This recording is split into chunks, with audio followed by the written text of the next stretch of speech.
Good evening friends. Ishwar Chandra D के channel पर स्वागत है आपका। तो कैसे हो दोस्तों, मैं आशा करता हूं कि आप शानदार तरीके से अपनी लाइफ को एंजॉय कर रहे होंगे और अपनी लाइफ, सेहत, फैमिली और पढ़ाई का ध्यान काफ़ी अच्छे से रख रहे होंगे। आज आपको इस वीडियो में मिडल हिस्ट्री, तुर्क आक्रमण, भारत पर जो तुर्कों ने आक्रमण किया उसके बारे में जानकारी देखेंगे। अगर वीडियो अच्छी लगे तो शेयर और लाइक कमेंट ज़रूर करें, साथ में सब्सक्राइब भी करें। तो दोस्तों चलते हैं अब आगे। अब हम तुर्कों का आक्रमण देखते हैं क्या क्या हुआ। इस्लाम धर्म के अनुयायी थे वो अरब के निवासी थे। वो सबसे पहले भारत में प्रवेश किए थे। भारत में प्रवेश करने वाले सबसे पहले अरब देश के निवासी थे जो इस्लाम धर्म से संबंधित थे। वो सिंध पर उन्होंने अधिकार करने में तो सफलता पा ली थी, अधिकार कर रहे थे, लेकिन भारत में स्थायी राज्य स्थापित करने में असफल रहे थे वो। और उन्होंने इस्लाम के प्रथम अनुयायी अरबों जो अरब के निवासी थे, धार्मिक उत्साह और शक्ति वो 100 वर्षों से कम समय में भी निष्प्राण हो गई। और खलीफा, वहाँ के जो खलीफा थे, उनकी विलासिता एवं दुर्बलताओं से इस्लाम का नेतृत्व खतरे में आ गया। अरबों के हाथों से जो सारी राजनीतिक, सामाजिक पहलुए थे वो सब धीरे धीरे खो गए। और पहले ईरानियों ने उस पर नेतृत्व करने पर अपना हाथों में ले लिया, उनसे छीन लिया, और उनके पश्चात इस्लाम का नेतृत्व तुर्कों के हाथों में गया। तुर्कों का आक्रमण भी देखते हैं यहीं से। तो देखते हैं कि तुर्कों का आक्रमण भारत भूमि में अंदर तक प्रवेश पाने का श्रेय गजनबी वंश के यानी मोहम्मद गजनबी था। एक महमूद गजनबी और मोहम्मद गोरी, दो लोग थे। इन्होंने क्या किया था कि भारत में ये प्रवेश कर गए थे। इन्होंने गजनबी वंश के सुल्तान महमूद को जाता है, किंतु भारत में स्थापित राज्य करने का श्रेय संसवनी था। संसवनी यानी एक वो होती है सनसनी था, मोहम्मद गोरी को प्राप्त होता है। फिर उसके बाद महमूद गजनबी जो था वो 998 में उसने 998 से 1030 यानी लगभग 32 साल तक राज्य किया था। कितने साल तक राज्य किया था? 32 साल तक। एमीनी वंश, जिसे गजनबी वंश के नाम से पुकारा जाता था, एक एमीनी वंश था, वो गजनबी के वंश के नाम से पुकारा जाता था, और वह ईरान के शासकों की एक शाखा थी। ये सब ईरानी थे। उनमें न तो अरबों जैसी समझदारी थी और न उनको ईरान के लोग ईरानियों जैसी सभ्यता, यानी उनके अंदर उतनी बुद्धि का व्यवहार मुख्य नहीं था। वो तलवार पर अपनी तलवार से ही शक्ति को देखते थे।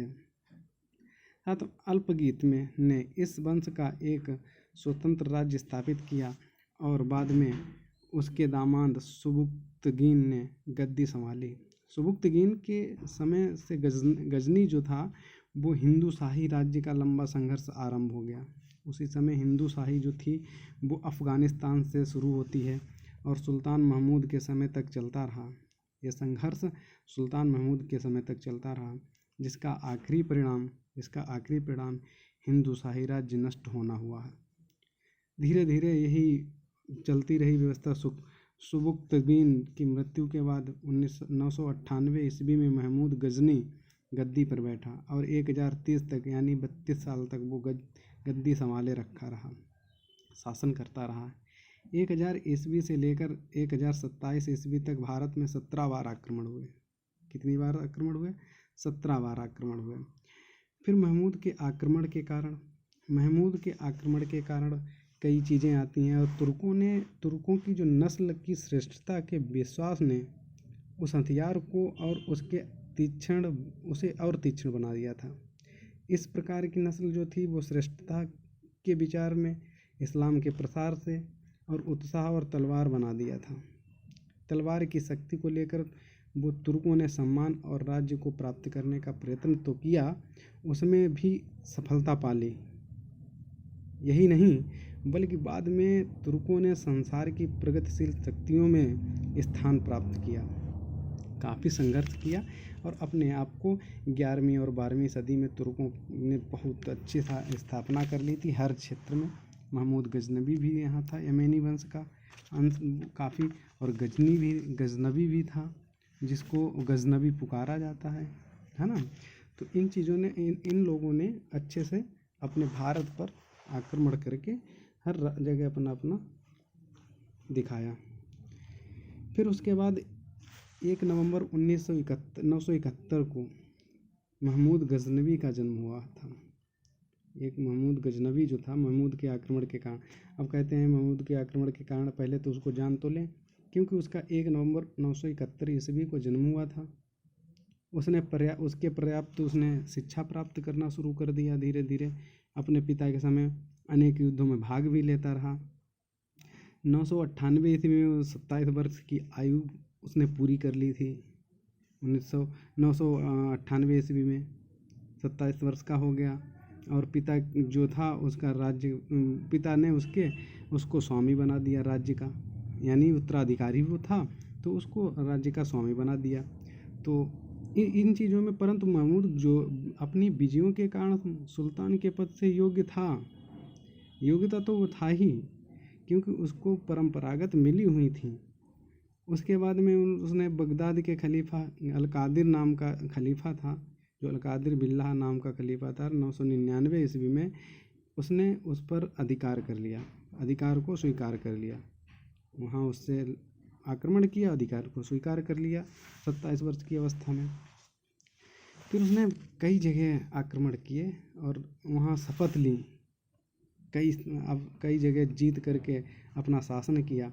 और कई कारण भी थे महमूद गजनबी के, जैसे कारण में महमूद गजनबी के कारण यहाँ पे दिए गए हैं। उसने ये भी कहा है कि उसका प्रमुख उद्देश्य भारत की संपत्ति को लूटना और धन से अपने गजनी साम्राज्य की मजबूती प्रदान करना था। उसका एक ही सपना था कि भारत को लूट खसोट लो और उसको एकदम ज़मीनी स्तर पहुंचा दो, जो कभी उबर ना पाए। तो उसने 1000 ईस्वी में उसने प्रथम आक्रमण किया था महमूद गजनबी ने। ठीक है, महमूद गजनबी ने ये कारण थे कि महमूद का दूसरा आक्रमण 1001 ईस्वी में हुआ, जो हिंदू राजा जयपाल के विरुद्ध हुआ था। उसमें पेशावर, उस समय पर पाकिस्तान पेशावर में, इस समय पर पाकिस्तान में है पेशावर, उस समय युद्ध जयपाल हार गया क्योंकि महमूद गजनबी के पास बहुत सारी सेना थी, इसलिए जयपाल हार गया था। जयपाल राजा जो थे वो हार गए थे, भारत के थे, और उसने आत्मदाह कर लिया। जयपाल जब हार गया तो अपनी उसने इज्जत और वो सोची कि हम अब इसको कैसे दिखाएंगे, हमारी इज्जत चली गई। तो जयपाल शासन काबुल व पंजाब के क्षेत्र में था। काबुल और पंजाब, उसकी राजधानी बेहंद थी। बेहंद पाकिस्तान के अंतर्गत आता है। उसके आगे चलते हैं। 1009 ईस्वी में, यानी 8 साल बाद, महमूद ने जयपाल के पुत्र आनंदपाल को हरा दिया। ये सब कमज़ोर वर्ग के थे, कमज़ोर, इनके पास ताकतें उतनी थी नहीं और सेनाएं भी कमज़ोर थीं। 1014 ईस्वी में उसने थानेश्वर लूटा। थानेश्वर को महमूद 1018 से में मथुरा कन्नौज पर आक्रमण के लिए आया। यहाँ उसने आक्रमण कर संपत्ति लूटी जरूर थी, लेकिन 1025 ईस्वी में महमूद गजनबी ने सोमनाथ गुजरात पर आक्रमण किया कर भव्य से मंदिर को लूटा और मंदिर को पूर्णतः नष्ट कर दिया था। उसने नष्ट कर दिया था। उसने सोचा इसको छोड़ करके क्या जाना, ये सब इस्लाम से तो जुड़ा हुआ नहीं है, क्योंकि हिंदू मंदिर था, इसलिए उसने अच्छे से उसको ध्वस्त किया। महमूद का अंतिम अभियान 1027 ईस्वी में जाटों के विरुद्ध हुआ था। अंतिम 1027 ईस्वी में ही वो आखिरी बार लड़ा था वो जाटों के बीच। जाट कहाँ रहते हैं? हरियाणा, पंजाब, सिंध के बीच में। उसकी वहाँ 1030 में मृत्यु भी हो गई। दोस्तों, लाइक शेयर ज़रूर करें, और मेरा ये फ़ोन नंबर और यूट्यूब चैनल है, सब्सक्राइब करें, दोस्तों को भेजें, और यही आपसे फिर उसके बाद कारण देखते हैं। महमूद के संरक्षण में अलबरूनी, फिरदौसी, फारूकी आदि विद्वान थे उसके संरक्षण में। वो लोग उसका संरक्षण करते थे। अलबरूनी की किताब है एक किताब की रचना की थी, किताब उल हिंद, तारीख़ हिंद। यह अरबी भाषा में लिखी गई है। कभी आए तो बता देना कि यह अरबी भाषा में। अलबरूनी ने 2 संस्कृत पुस्तकों का भी अनुवाद किया था। कपिल मुनि की थी, एक महावास पतंजलि की थी। उसके बाद उत्बी यानी उत्बी के अनुसार महमूद गजनबी के आक्रमण का उद्देश्य जिहाद था। क्या था? जिहाद था। जिहाद जानते ही हैं, आजकल जिहाद का मुद्दा चल रहा है काफ़ी अच्छे स्तर पर, जिसका मूल उद्देश्य इस्लाम का प्रसार और बुत परस्ती यानी मूर्ति पूजा को समाप्त करना था। मूर्ति पूजा और अपने हिंदुओं को अपने इस्लाम में परिवर्तन कराना, इसका मुख्य उद्देश्य था। उसके साथ में ही महमूद गजनवी ने सेना में तिलक और सेवंद जैसी राय का, जैसे हिंदू उच्च पदों पर थे उनको पीछे नीचे लाने की व्यवस्था बनाई थी। सोचा था कि ये सब नीचे आ जाएं तो हमको आसानी होगी। तो कुछ इतिहासकार कहते हैं कि भारत में महमूद गजनबी ने आक्रमण के कारण भिन्न भिन्न हैं, जो उसे भी महमूद के भारत पर आक्रमण करने के निम्नलिखित भी उद्देश्य हुए थे। जैसे नंबर 1 तो उन्होंने कहा था कि महमूद भारत में इस्लाम धर्म की प्रतिष्ठा को स्थापित करना चाहता था, यानी अपने इस्लाम धर्म को प्रसारित करके अपने यानी इस्लाम राष्ट्र बनाना चाहता था। वह मुस्लिम उलेमाओं वर्ग की आज्ञाओं को मानने से तैयार न था और उसके बर्बरतापूर्ण कार्यों को ने इस्लाम का प्रचार प्रसार नहीं किया। महमूद का उद्देश्य भारत में इस्लाम का प्रचार नहीं बल्कि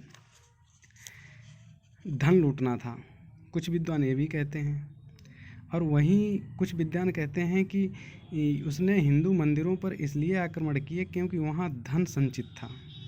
उसे पहले से पता था कि यहाँ धन सब कुछ मिलेगा, धन मिलेगा, पैसा लूट खसोट लो। तो उसके बाद उन्होंने एक प्रोफेसर नाजिर हुए हैं, उन्होंने लिखा है कि यदि उसने हिंदू राजाओं को तंग किया तो उसने ईरानी और ट्रांस आक्सियाना के मुस्लिम शासकों को भी नहीं छोड़ा। यानी वो केवल धन का भूखा था। तो ये नहीं कह सकते कि पार्टिकुलर किसी धर्म को लूट मार करके उसका धन लूट ले जाए, लूट मार करके गंगा के मैदान में। वहीं वैसी उसने आक्सस नदी के किनारे पर भी की थी। इसी प्रकार वह बगदाद को भी वैसे ही निर्दयता से लूटता जैसी निर्दयता से उसने सोमनाथ मंदिर को लूटा था। और यदि उसे वहाँ से उतना ही धन मिलने की आशा होती तो इस प्रकार विभिन्न मंदिर जो हुए हैं महमूद के भारत आक्रमण उद्देश्य की धार्मिक न होकर धन था, मुख्य उसका धार्मिक न होकर धन था। और उस समय पर भारत की स्थिति क्या थी? भारत की स्थिति दोस्तों ये थी कि जो राजनीतिक दृष्टि से भारत को देखा जाए तो विभिन्न राज्यों में बटा हुआ था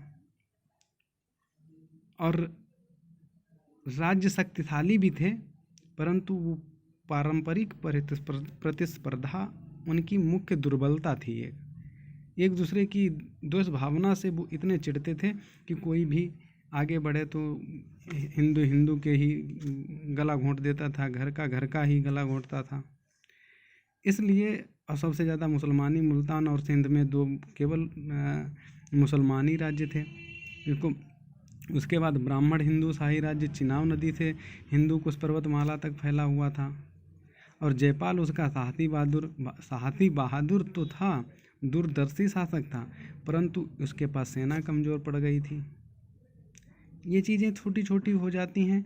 और फिर उसने जो उस समय पर उसकी जो कन्नौज में प्रतिहार वंश था, यानी आज जो राजपुताना कहते हैं प्रतिहार वंश, वो बत्साज और नागभट्ट के समय से राज्य पर्याप्त शक्तिशाली रहा था। पर दक्षिण में राष्ट्रकूट था, भारत के दक्षिणी भारत में। उत्तर के पड़ोसी राज्यों से उसका निरंतर संघर्ष रहा। 11वीं सदी के आरंभ में ही देखा जाए तो उसके सामंत बुंदेलखंड के चंदेल नामक एक राजा हुआ करते थे, चंदेल वंश के। तो मालवा के परमार भी थे, परमार यानी आज के राजपूताना, राजपूत शासक। और गुजरात चालुक्य वंश भी था गुजरात में। इन वंशों का क्या हुआ कि वंश जो अंतिम राजा राज्यपाल था वो समय से महमूद का आक्रमण झेल नहीं पाया और ये हार गया। यही कहीं ना कहीं आपस में राजा ही आपस में लड़ते रहे, इसलिए वो असफल होते गए। तो दोस्तों बस इतना ही था। धन्यवाद, थैंक यू। शेयर और कमेंट ज़रूर करें, लाइक करें, सब्सक्राइब करें। Thank you, best of luck.